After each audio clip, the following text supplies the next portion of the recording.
কিছু কিছু ৯৭ রান সেঞ্চুরির থেকে অনেক ইম্পর্টেন্ট। ঠিক যেমন গতকাল শ্রেয়াস আয়ার বন্ধুরা ৯৭ রান করেছিল, পাঞ্জাব জিতেছিল, আর আজকে কুইন্টন ডিকক সেই ৯৭ রান করেই ম্যাচটা ফিনিশ করে কলকাতাকে প্রথম জয় তুলে দিল। ঘরের মাঠে আরসিবির কাছে বাজেভাবে হেরে গেলেও শক্তিশালী কলকাতা নাইট রাইডার্স যখন তখন কামব্যাক করবে এটা কিন্তু আমরা জানতাম। তার কারণ কলকাতা টিমের কাছে আছে অসাধারণ স্পিনার, অসাধারণ ব্যালেন্স একটা টিম। আজকে যখন গুয়াহাটিতে টস জিতে প্রথমে বোলিং করার সিদ্ধান্ত নেয়, তখন কিন্তু আজকে আমরা একটা পরিবর্তন দেখেছিলাম, সেটা হচ্ছে মঈন আলী কামব্যাক করছিল। সুনীল নারায়ণ কোনো এক কারণে, হয়তো চোটের কারণে সে বাদ পড়েছে, কিন্তু মঈন আলী আজকে প্রথমে 4 ওভার বোলিং করে 23 রান দিয়ে 2টো ইম্পর্টেন্ট উইকেট নিয়েছে। ব্যাটিং করতে নেমে ওপেনিংয়ে তেমন কিছু কাজ না করলেও দেখো রাজস্থান রয়্যাল কিন্তু একের পর এক উইকেট হারায়। আর আজকের ম্যাচটা দেখে কিন্তু সবথেকে ভালো লাগে বন্ধুরা, যে এই যে রাজস্থান আজকে 151 রান করলো, এই রানটা যদি 170 বা 180 হতো তাহলে এই কঠিন উইকেটে একটু চ্যালেঞ্জিং হতে পারতো। স্পিন উইকেট ছিল, প্রথমে রাজস্থান রয়্যালের ব্যাটসম্যানেরা রান করতে পারেনি বন্ধুরা, আমরা দেখেছিলাম কেমন স্ট্রাগল করছিল।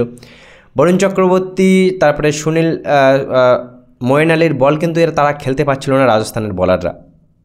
আজকের ম্যাচটা দেখে কমেন্টেটাররাও বলছিল বন্ধুরা যে এমন ম্যাচই হওয়া উচিত, তার কারণ আমরা সবসময় প্রত্যাশা করে বসে থাকি 200 হবে, 250 হবে, 300 হবে, সে রান চেজ হবে, এটা কিন্তু না ভাই। 150 রান করেও কন্টেস্ট কিন্তু দেওয়া যেতে পারত, আর 150 রান করে কন্টেস্ট দিয়েছিল প্রথম 10 ওভারে, কিন্তু তারা ঠিক ব্যালেন্স করেই যাচ্ছিল। কিন্তু একদিক থেকে কুইন্টন ডিকক তার উইকেটটা হারায়নি, বাউন্ডারি মেরে মেরে কলকাতাকে জিতিয়ে দিল।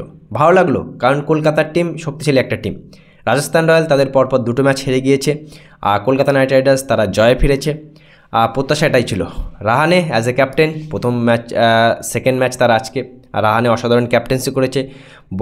বোলিং কীভাবে পরিবর্তন করতে হয়, কীভাবে প্রেশার ক্রিয়েট, যখন প্রেশার ক্রিয়েট হচ্ছিল তখন কেমন করে ক্যাপ্টেন্সি করতে হয়, রাহানে কিন্তু আবারও জানিয়ে দিল। যাই হোক, আজকের কলকাতার জয়টা অনেক বড় একটা জয়।